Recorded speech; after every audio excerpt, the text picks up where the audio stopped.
రోజు రోజుకి గోల్డ్ రేట్లు పెరుగుతున్నాయి. తాకట్లో ఉన్న బంగారానికి వడ్డీలు పెరుగుతున్నాయని టెన్షన్ పడుతున్నారా? కొమ్మూరి గోల్డ్ వచ్చాక ఆ టెన్షనే పోయింది. కొమ్మూరి గోల్డ్.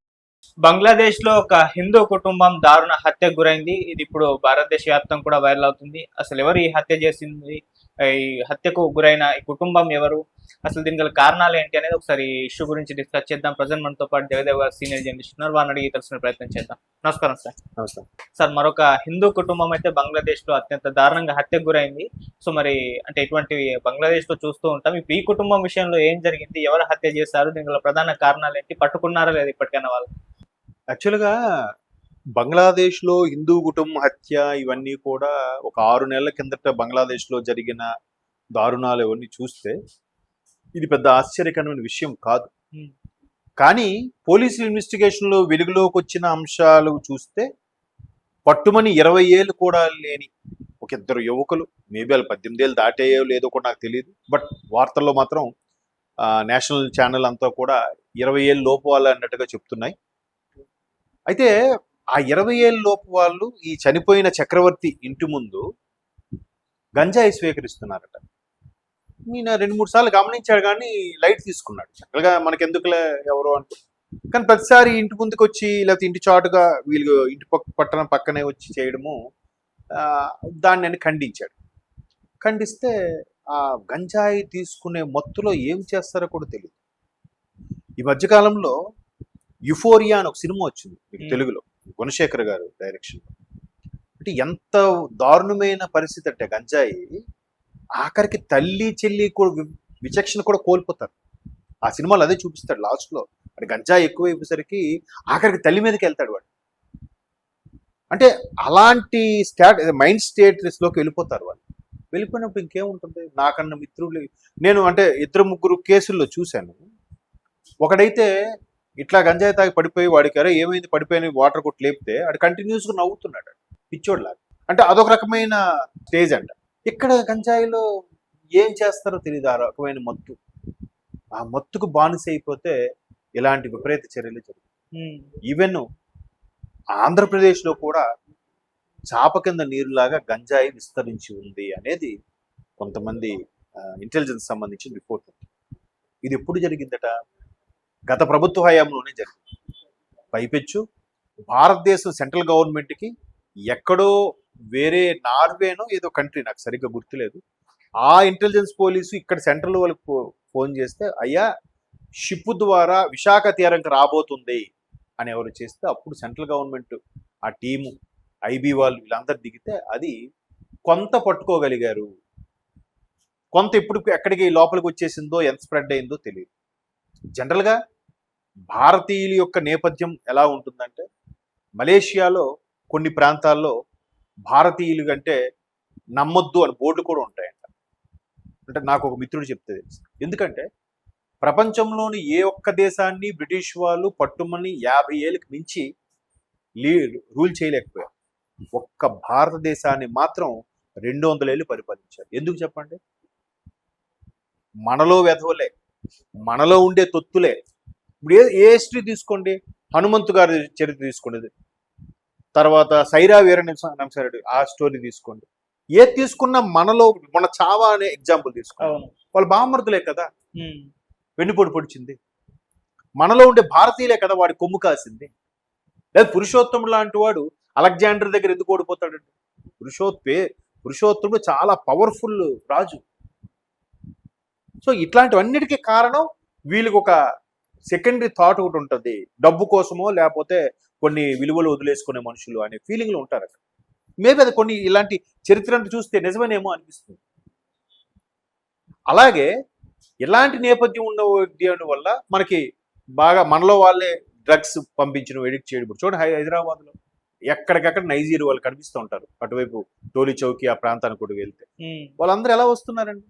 ప్రతి డ్రగ్ సంబంధించి ఎడిక్ట్ దొరికిపోయిన వాడు అందరూ ఆ నైజీరియా వాడే ఎక్కువ శాతం. మరి ఎందుకు అలాంటి వాళ్ళకి ఇంకా ఎంట్రీ ఇస్తున్నారు? మళ్ళీ శంషాబాద్ ఎయిర్పోర్ట్లో ఇవాళ ఒక పలానా దేశస్థుడు లేదా పలానా నైజీరియన్ దగ్గర ఇన్ని గ్రాముల కొకైన్ దొరికింది, లేకపోతే ఇన్ని గ్రాముల బంగారం దొరికింది. ఎట్లా వార్తకు వచ్చిందే ఇదంటే రాకుండా అంతర్లీనంగా వెళ్ళిపోతున్నవన్నీ. సో అలాంటి డ్రగ్ ఎంత ప్రమాదం అంటే 10th క్లాస్ ఆ స్టేజ్ నుంచి కూడా వాళ్ళు ఎడిక్ట్ అయిపోయి ఇబ్బంది పడుతుంది. దాంతో విలాసాలకి అది అది కావాలి, అది లాగేస్తుందంట, అది లేకపోతే ఉండలేని పరిస్థితి. అప్పుడు ఏం చేస్తాడు వాడు? ఏదైనా చేస్తాడు. మితిమీరిన ఆవేశం, మితిమీరిన కోపం. సో ఇప్పుడు ఆ చక్రవర్తి ఓ 2-3 సార్లు గమనించిన తర్వాత ఖండించి పోలీసు కంప్లైంట్ ఇస్తాము అని చెప్తే, మా మీద నువ్వు కంప్లైంట్ ఇస్తావా మాట్లాడి వెళ్ళి ఆయన్ని చంపేసి అడ్డొచ్చిన భార్యని, కూతుర్ని, కొడుకుని చూడండి. అసలు విచక్షణ, కనికరము, అయ్యో అదేమీ లేదు. పైపెచ్చు వాళ్ళ ఇంట్లోకి వెళ్ళి పిల్లల్ని, భార్యని చంపేసి మొత్తం ఆ రక్తం అయిపోయిన వాటితో స్నానం చేసి, ఏంటి ఆ ఇంట్లోనే, చక్రవర్తి ఇంట్లోనే స్నానం చేసి ఆ ఇంట్లో ఏవో ఉంటే దోచుకెళ్ళిపోయి, అంటే మళ్ళీ నెక్స్ట్ కొనుక్కోవడానికి కావాలి కదా. అంటే అక్కడ కూడా మళ్ళీ తెలివి చూడండి, ఇది ఒక దొంగతనంలా క్రియేట్ చేయాలి అనే కాన్సెప్ట్లో చేసి ఏదో వెళ్ళిపోయారు. అఫ్ కోర్స్ దొరికారని కూడా చూపిస్తున్నారు. మరి పోలీసులు బులెటిన్ రిలీజ్ చేస్తేనే మన వరకు వచ్చింది. బంగ్లాదేశ్లో చాలా జరుగుతున్నాయి. ఇక్కడ ఏంటంటే హిందూ ఫ్యామిలీ అనేసరికి వీడికి అంత దన్ను లేదు, వీడికి అంత ధైర్యం లేదు, వీడు ఏదైనా చేయొచ్చు అనే యొక్క కాన్సెప్ట్ కూడా ఉంటుంది కొంత. ఇప్పుడు చూడండి, మన ఎవడైనా ఛాయ్ ఆఫీస్ బాయ్ తీసుకొచ్చాడు కొన్ని, పొరపాటున తూగిపోయి మన షర్ట్ మీద ఫ్యాన్ పడింది అనుకో, ఏయ్ ఇడియట్ కనబడదా అంటాం. అది ఒక పొజిషన్ ఉన్నవాడు తెచ్చాడు అనుకోండి, సార్ తీసుకోండి పర్లేదు సార్. చూసారా మనిషి స్టేటస్, మైండ్ స్టేటస్ ఎలా ఉంటుందంటే, ఒక ఉన్నతమైన వాడు వస్తే పర్లేదు సార్, నో ప్రాబ్లం, నేను కడిగించుకుంటాను. అదే కింద స్థాయి వాడు వస్తే, రేయ్ కళ్ళు కనబడవా. అలాగే అక్కడ కళ్ళు కనబడవా అనే స్టేజ్లో మన హిందువులు ఉన్నారు, మనమే మైనారిటీ లాగా ఉన్నాం. మన ఆబ్వియస్లీ మొన్న గత ఏడాది జరిగిన గొడవల్లో హసీనా బేగంను మనం భారత్ ఆశ్రయించింది, తర్వాత వాడు ఎవడో వచ్చాడు, వాడు అమెరికా తొత్తు, ఇవన్నీ ఇష్యూస్ జరిగాయి కదా. మొత్తం లాఠీ చార్జీలు, తిరిగి పోలీసులు కొట్టడము, కనబడిన హిందువులందరినీ ఊచకోత కోయడము చాలా జరిగాయి కదా. సో అందులోనే ఇది కలిసిపోతుంది. హిందువులు చంపితే ఎవరేమంటారులే అనే కోణంలో కూడా జరిగి ఉండొచ్చు. సో అలా జరిగింది, అలా జరుగుతున్నాయి కాబట్టే వాళ్ళు అంత ధైర్యంగా, అంత విచ్చలవిడిగా, ఇప్పుడు ఒకటితో చంపిస్తే అయిపోయింది కదా, అక్కడ వదిలివచ్చు కదా కోపంతో.